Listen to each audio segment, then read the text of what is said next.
Is it hard to live in Japan as a half Japanese man? Welcome back to the Rice Bowl channel. So before I get into the video, I just want to give a quick shout out, a big thank you to the members of the channel, to everyone who's watching, as well as Sakura Christine Ito for the huge super thanks.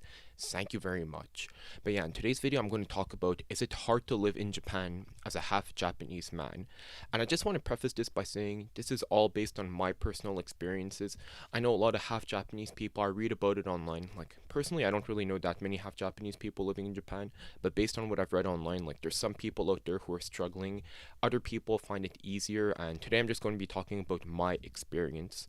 So I guess one of the big things is, unfortunately, it's your appearance. Do you look more Japanese or do you look more foreign? And then how do you fit in to how people perceive you? So let me explain. In my case, people tell me I look more Japanese than I look more foreign, even though I'm 50-50. It is what it is. People, that's what people say, right, in Japan. And then I guess it's like, do I match their expectations of what being Japanese in is, as in like not being like being on time, being polite, quote unquote, and respecting all the societal norms, like not, shaking the boat too much, stuff like that. And I guess I do, because when I go to work, when I used to go to work, I don't work in Japan currently, but when I used to go to work, I've never had any problems with bullying or intimidation or discrimination. And same when I went to school there, I never really faced any issues. So for me, being a half Japanese man living in Japan, it's been like pretty easy. It's been like a pretty good time actually. It's like me living in Canada, me living in United States. Like I haven't really, it hasn't really been like such a culture shock or anything to me like that.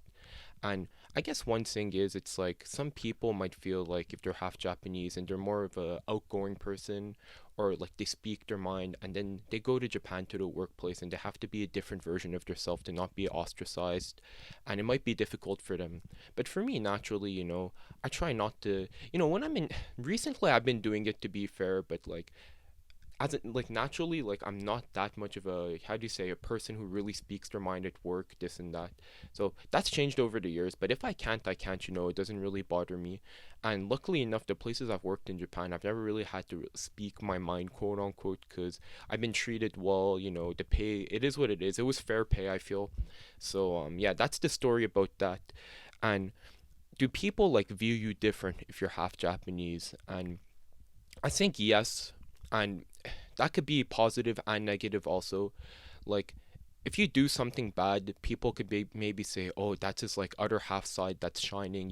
That's because he's half so and so, half this and that. But in my case, it's been positive also, and let me explain. When I start these workplaces in Japan, I don't know anyone, and I don't advertise that I'm half Japanese, right? But what happens a lot of the time is the boss or the people who hired me, like it gets out, and then it spreads around. Oh, Rice Bowl, he's half Japanese, and I don't live in a huge city like Tokyo or anything like that. So half Japanese people, it's far in between. And also, I'm half white, right? Half Caucasian. And people telling you, oh, it's the first time I see a half Caucasian person, half white person. In school we have half Chinese, half Vietnamese, half Korean, but it's the first time I see half white. So people are like intrigued and have a lot of questions. And it's easier to socialize at work at the beginning, because when you start a new workplace, I've worked 10 places in the past 10 years. The first few days could be kind of awkward, so it's a pretty good icebreaker, I find. And again, I'm not advertising this. It's people who ask me like, oh, so you're half Japanese, how many languages? It's the whole same flowchart. What language do you speak? And I'm like, oh, English, French, Japanese. Oh, English, French, Japanese. Oh, you must be so smart. Oh no, I just grew up in a good environment. I was lucky. It's the same song and dance every single time. But that's one of the advantages of being half Japanese. But you might be like listening to these stories, and I guess the biggest thing is communication. Yeah, that's right. Like, even if you're half Japanese, you look very Japanese and you respect all the Japanese societal norms, this and that.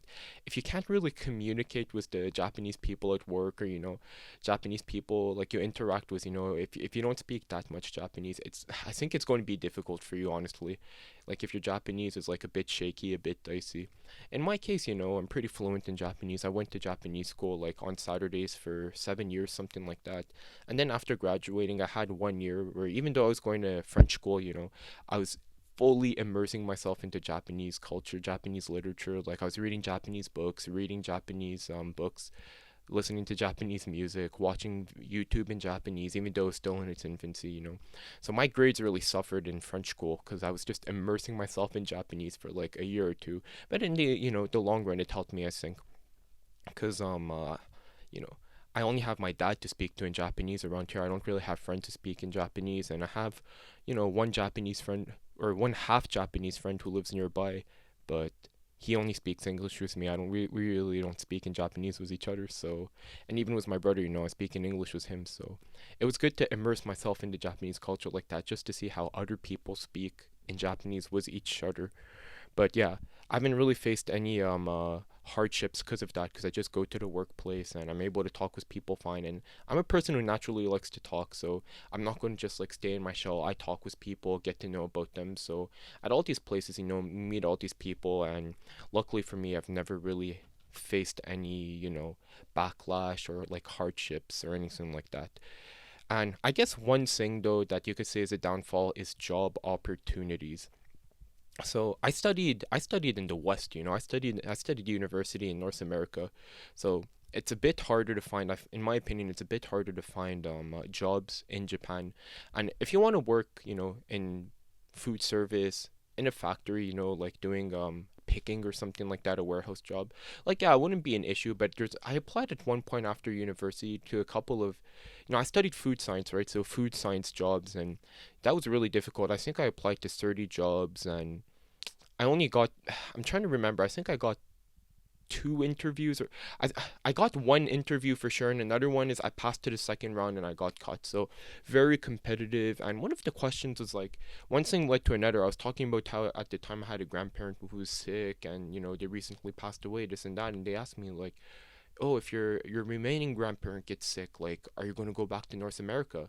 And I was like, yeah, I probably would. And you could kind of see the body language of the guy. He didn't really like that answer. And that's not necessarily because I'm half Japanese, right? That's because I have family abroad. But still, just stuff like that. I guess the fact of being half Japanese, that's one of the things, you have family abroad. But yeah, so it's a bit difficult. I guess that's one difficult part to navigate when you have family here, family in Japan, going back and forth. But it's the same story here, in North America. When I find a job here, like, I want to go back to Japan here and there also. So yeah, it's a bit tricky, it's a bit tricky, but that's my selfishness also. I could be like, yeah, well, work is number one, and but family is still important for me, so that's why I prioritize that type of thing. But anyways, with that being said, I personally didn't really have any hardships living in Japan by being half Japanese. But like, I'm fully aware that's not the case for everyone, so I don't want to diminish anyone else's experience. Anyways, thank you for watching today's video. Thank you for the support, folks. Have a nice day. See you in the next video, and goodbye.